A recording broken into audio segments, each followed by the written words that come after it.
تاریخ میں آتا ہے کہ سیدنا عبد القادر جیلانی رحمۃ اللہ علیہ جو اپنے دور کے ایک بہت بڑے اللہ کے ولی گزرے ہیں، وہ فرماتے ہیں کہ میں رات کو تنہائی کے لیے اپنے گھر سے دور جنگل میں چلا جاتا تھا، ان درختوں کے نیچے بیٹھ کے میں عبادت کرتا تھا۔ فرماتے ہیں کہ میں عبادت میں مشغول تھا کہ یکدم روشنی ہو گئی، سارا درخت روشن ہو گیا۔ میں حیران ہوا، بھی ایسا تو پہلے کبھی نہیں ہوا۔ تو اسی میں سوچ میں تھا، میں نے جب سلام پھیرا تو آواز آئی کہ عبد القادر، تم نے میری اتنی عبادت کی ہے، اتنی مشقت اور محنت کی ہے کہ آج کے بعد میں نے تم پر سارے فرائض معاف کر دیے۔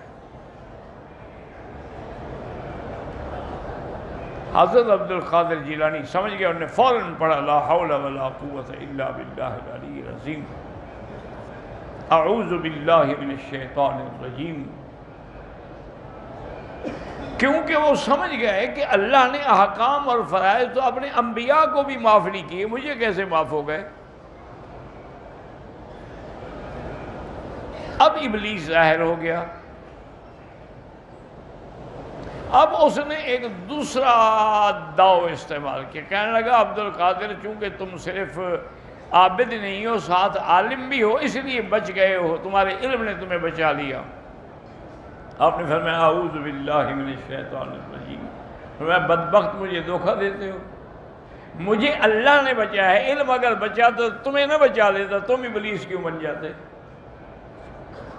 علم تو نہیں بچا سکتا، بچانے والے تو اللہ کی ذات ہے،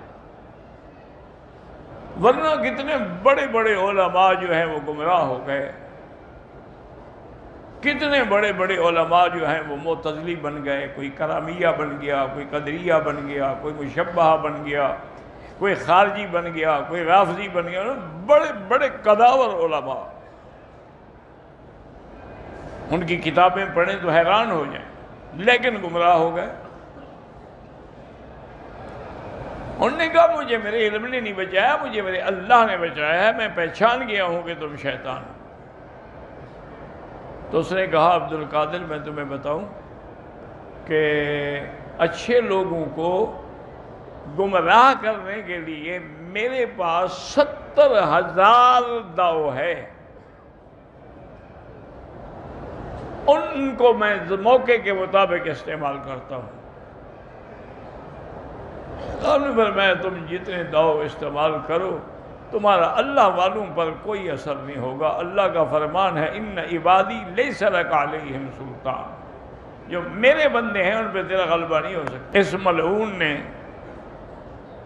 جب حضرت آدم کے سجدے کا انکار کیا تو اس کے فوراً بعد اس نے کہا کہ یا اللہ میں تیرے بندوں کو گمراہ کروں گا، لأغوینہم اجمعین، سب کے سب گمراہ ہو جائیں گے۔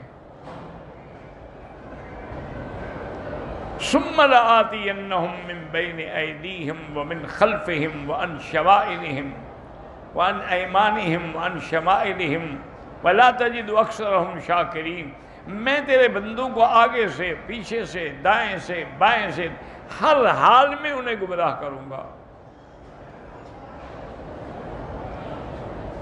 اور کوئی بھی باقی راستے پہ نہیں رہے گا۔ تو اللہ نے فرمایا کہ ابلیس وَبِعِزَّتِي وَجَلَالِي، مجھے بھی اپنی عزت و جلال کی قسم ہے، جب تک میرے بندے توبہ کرتے رہیں گے میں بھی گناہ معاف کرتا رہوں گا۔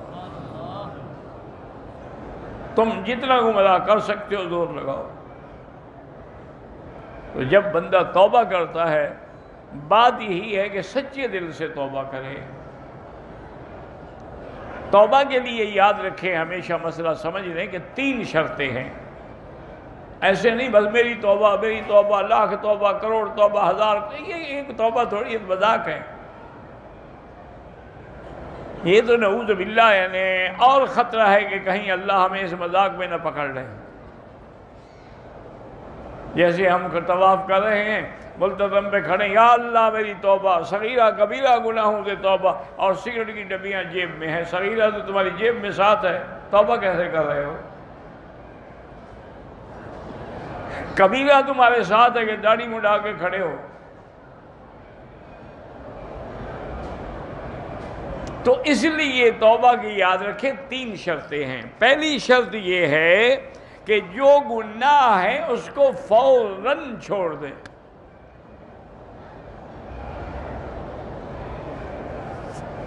اور دوسری شرط یہ ہے کہ ندامت بھی محسوس کرے کہ میں نے بڑی اللہ کی نافرمانی کی.